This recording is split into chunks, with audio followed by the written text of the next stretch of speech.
You're listening to The Bird Bath.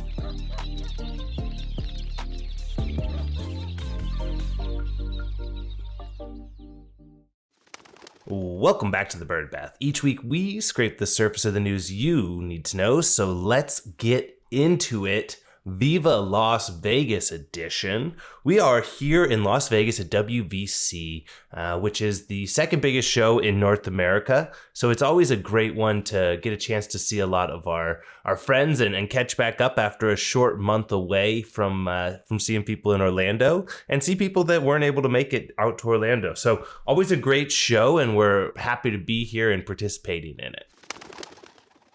Now, to kick us off this week, we have some big news about Loyal. Loyal had a huge week last week.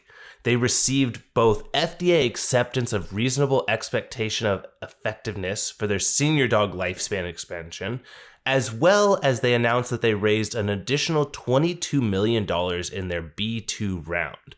This brings their total funding for their Series B to $45 million and their total investment across all rounds to over $150 million. They're doing some really big things, but really expensive things. As anyone that's been in the pharmaceutical world or the drug production world knows, going through FDA acceptance is massive and can take a lot of time and can take a lot of resources. But the best way to really summarize what happened for Loyal was directly from CEO and founder Celine Halliwell. And I apologize if I'm butchering your name. Call me, we can have a talk, and we can have you on the show to hear how you pronounce it. But in a post on their site, Celine said, in November 2023, Loyal earned what we believe to be the FDA's first ever formal acceptance that a drug can be developed and approved to extend lifespan for large dog lifespan extensions. I'm unbelievably excited to share that LOY-002, which is their other drug, our program bringing longevity to dogs of almost all sizes, has also earned its formal FDA acceptance for reasonable expectation of life efficacy, which is called a RXE. Continuing on, they said in their post, this makes Loyal the likely recipient of both the first and second ever RXE acknowledgement from the FDA for longevity drug programs for any species, including humans.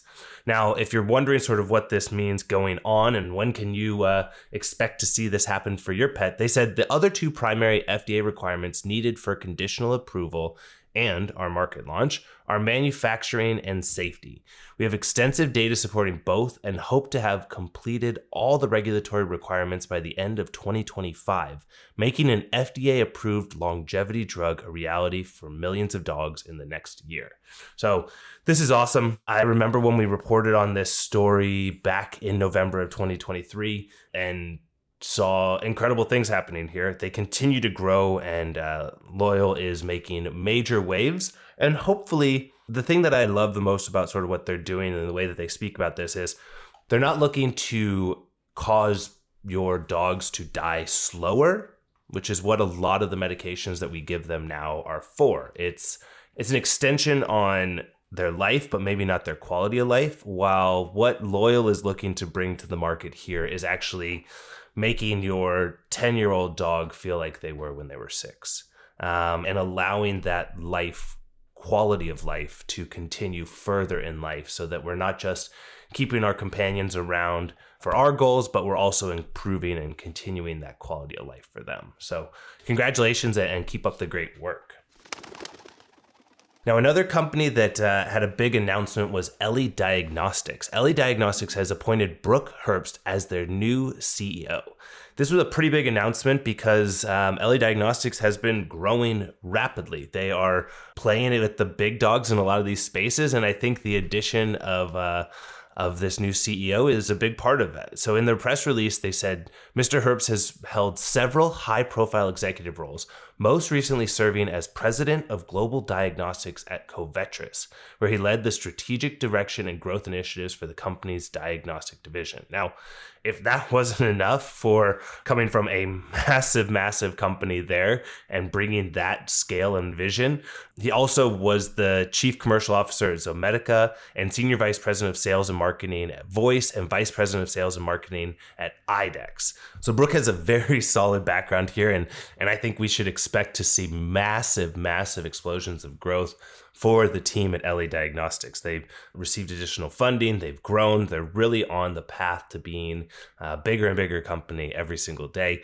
And just to put it into perspective, the size of this landscape, I dug through some of IDEXX's SEC filings, and based on their K10 from last month, just in their companion animal group, their diagnostic recurring revenue was over $3.1 billion last year. That was up year over year over year for the past several years. And so this is a multi-billion-dollar segmentation of a business. And it's an opportunity here that Ellie has already worked to disrupt with their turnaround times and their speed and the way that they work. And so now with this additional funding power, as well as the manpower of adding in a very seasoned executive, we should see some more incredible things from the team there.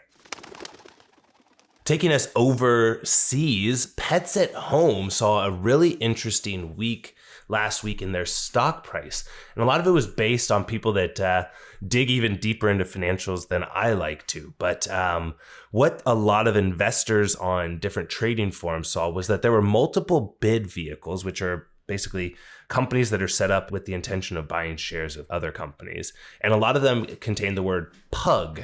Some of them were a company called Pug Bidco Limited. And a lot of the other entities that were related to that were all registered at the same address as BC Partners in New York. And their director listed on these bidcos was Michael Chang, who's one of the partners at BC Partners. He's also the co-head of healthcare. Now, if BC Partners doesn't ring a bell, there's another company that might, which is PetSmart and Chewy. Now, PetSmart is owned by BC Partners, and a lot of the portfolio of what Pets at Home over in the UK has mirrors very closely with PetSmart's own businesses. So this is not a confirmed, there hasn't been an announcement from BC Partners saying, hey, we're planning to buy Pets at Home, but investor sentiment over in the UK feels like there's a real opportunity for BC Partners to be taking a major equity position in Pets at Home, which would expand their footprint in the pet care space outside of the US with PetSmart and Chewy and into Europe. To wrap us up this week, I have a couple updates from some stories that we hit on. The first one is a story most recently from the middle of February. We talked about Animal Supply Company, which is based here in DFW, and the unfortunate layoffs that they went through. Now we're getting some maybe closure on what's going on over there. Pet Food Experts, who was rumored to be making an acquisition of the company, has fully acquired some of the assets of Animal Supply Company. The goal there is for them to utilize Animal Supply Company's existing reach into more neighborhood pet food stores and pet suppliers to allow them to grow what Pet Food Experts is doing on a more national level. So combined, they're saying that it's the nation's largest pet specialty distributor. The other thing that was kind of interesting in this is that the CEO of Pet Food Experts, Greg Sear, was in the role for about 6-7 months at Pet Food Experts after taking over for their former CEO, Michael Baker, who had run the company for over 25 years. Baker had stepped over to be a vice chair of the board, and following this acquisition and merger and all of those sort of things, he stepped back into the CEO role, and Greg Sear stepped down. So a lot of things going on in the pet food, pet supply distribution world. So keep your eye out on that. That's always something that I think in the veterinary world, we don't fully appreciate the breadth and scope of what's there, but it's definitely an important one. And another story that deserves an update because you all love hearing about it, and it is sort of a beacon of what we might expect to see across the industry. But the curriculum for Colorado's new Veterinary Professional Associates program has been finalized. So we did a whole webinar, which you can check out on our YouTube, and I'll put a link in the show, but talking about the veterinary professional associate or the mid-level practitioner role and what that means. And just last week, the team at CSU finalized the program. So Sherry Lanning, who's the director of veterinary clinical care graduate program at Colorado State University, said that they're looking at a fall 2025 being their first entry class. She said it's a total of 65 credits and again, 5 semesters, First 3 semesters are fully online. The 4th semester is a very intensive hands-on laboratory semester. So 416 hours of hands-on laboratory. And the 5th semester is a clinical internship that has a total of 540 hours at clinic. Now, this has been heavily contested. The AVMA, the CVM at Colorado Veterinary Medical Association, NAFTA, lots of groups are speaking out against this. And some of the teeth that are putting behind that now comes through the regulatory bodies in Colorado. So the Department of Regulatory Agencies is the one that determines what the full scope of this role is. And this week, lawmakers in Colorado introduced a bill that would put specific restrictions on what the Department of Regulatory Agencies could include in those rules. So the bill is the Veterinary Workforce Requirement Bill, and they outlined specific things that veterinarians could delegate to a VPA. So the things that they said could be delegated from a veterinarian to a VPA are things that fall under the category of if the aspects of the practice are within the training, experience, and competency of the VPA, which kind of is a bit broad. If the practice of veterinary medicine delegated to the VPA is permitted under requirements of state and federal law and board rules. So they're somewhat flipping that and allowing the boards to dictate some of those things. If the supervising licensed veterinarian and the VPA are located at the same veterinary premise while practicing veterinary medicine. And finally, if the licensed veterinarian or the VPA has attained informed consent from the client. So one of the things in our webinar that came up was, what's supervision? Do they have to be at the same practice? Can one vet oversee dozens of VPAs across the entire state? And so it seems as if they're trying to put some more guardrails around this. So the bill is being heard by the Agriculture, Water, and Natural Resources Committee on March 10th. And I'm putting a link to a bunch of comments and ways that people from within the state and outside of the state can message the Department of Regulatory Agencies with their opinions. It's an open forum. You can see all of the messages that have been sent across, and it's something that whether you're in Colorado or not is extremely important to stay up to date on.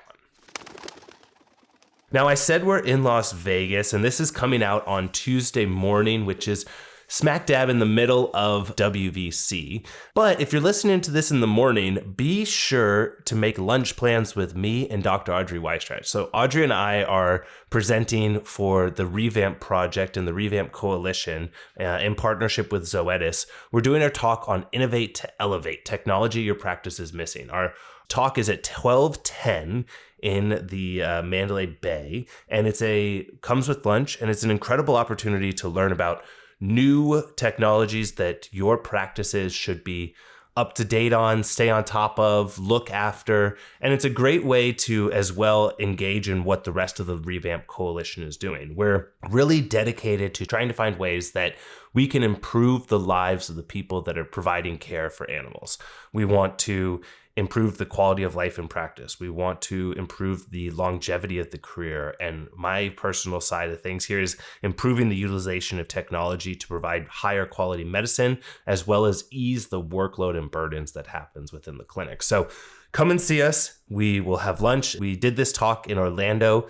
We've changed and tweaked some things, so we've added more Q&A time. I'd love for it to be dynamic and something that a lot of you are participating in. So come and see us. And if not, you can always go to revamp.vet to see all of the resources and all of the tools that we're putting out there into the industry. So make sure to say hi if you see me in Vegas. It's always great. I always love getting your feedback on how you're enjoying the show, things you like, things you don't like.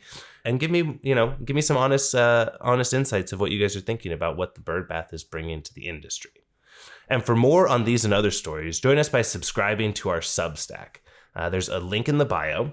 And don't miss out on any episodes of the show by subscribing and rating the show. For the Bird Bath, I'm Ryan Leach. See you next week.